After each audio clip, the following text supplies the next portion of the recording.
everyone, so I got a request to go ahead and do some of the Snell's law problems.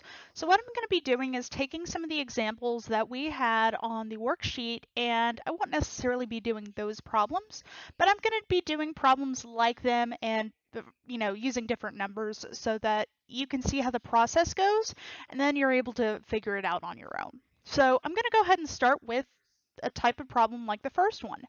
That's where we have a situation that looks like this, where we have our boundary between the median, here's our normal, and we have an incidence angle here, and then it splits off that way. Okay, so I'm going to go ahead and I'm going to say that this angle is going to be 30 degrees.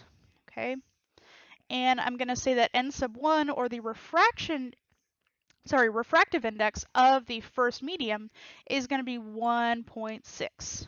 Okay, I'm going to go ahead and look for n sub 2, and I'm going to say that this angle of refraction is going to be, let's say 60 degrees. Now we know, based on our rules for which way the light is going to bend, that since the light bent away from the normal, we're going to have an n that's going to be less than 1.6 now. Now we just need to go ahead and do the math, and if we end up with a number less than 1.6, we've known that we've done the math correctly. So let's go ahead and set up Snell's law. We have the refractive index of the first medium times the sine of the angle is also equal to n sub 2 times the sine of the second angle.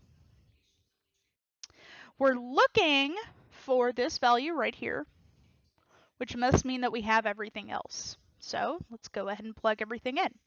My n sub 1 is going to be 1.6, and my sine of my angle here, my angle is 30 degrees. Make sure your calculator is in degrees mode. So now I have n sub 2,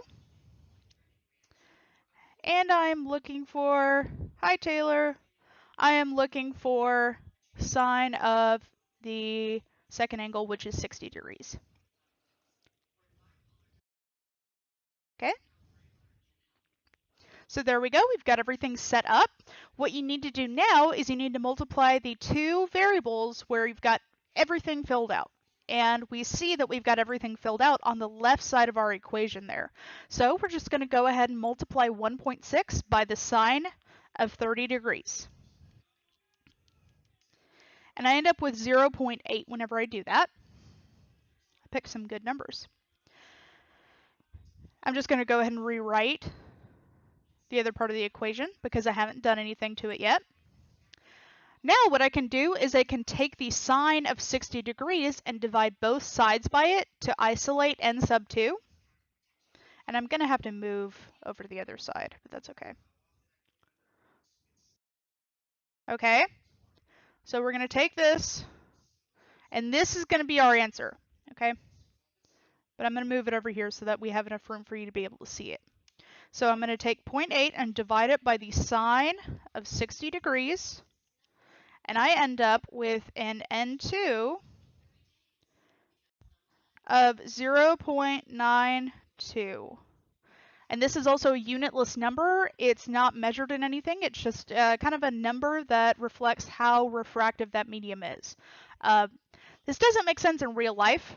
I'm not going to tell you that this is something that'll happen because air itself has a refractive index of 1, and it's kind of our baseline for everything else. Everything else actually bends the light more, so it has a refractive index bigger than 1.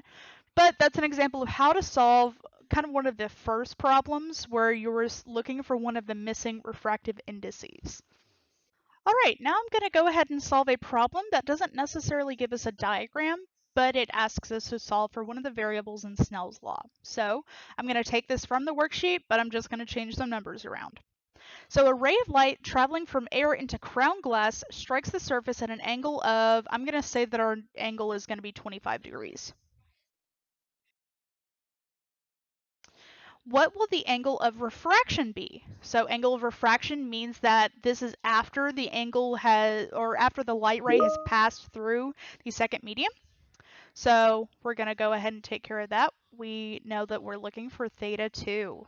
Okay, so we're going to have to do a little bit of a different process to go ahead and solve for theta 2 here. Okay. All right, and on the worksheet, what you're given is a table of the different refractive indices of different materials.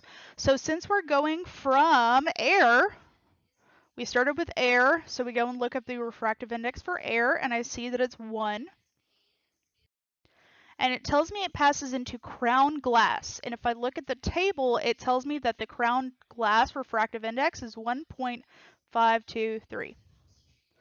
All right, let's go ahead and set up Snell's law.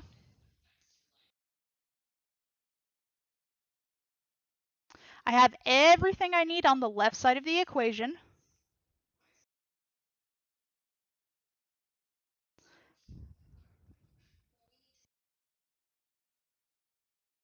Here's what the next part of the setup looks like.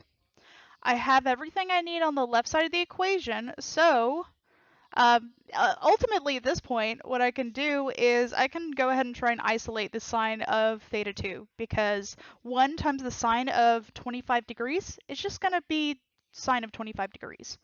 So let's go ahead and isolate. Okay, so we're dividing both sides by that 1.523. Cancels out. And we go ahead and do some math. We've done some math and we end up with 0.277 equal to the sine of theta 2. Here's our problem. We're not done yet, okay? We need to figure out what that angle actually is, not just what the sine of it is, okay? So what we're going to do is we're going to use an inverse trig function. We're basically just going to do the opposite of sine. So if you look on your calculator, you'll see that you have a sine button. Wrong way, right? We have a sine button. And in blue right above it, you see that you have a sine to the -1 power. That's called the inverse sine function, okay? And that's what's going to allow us to figure out what theta is. So if I just go ahead and I take the inverse sine of this number, I'm going to end up with my angle measurement.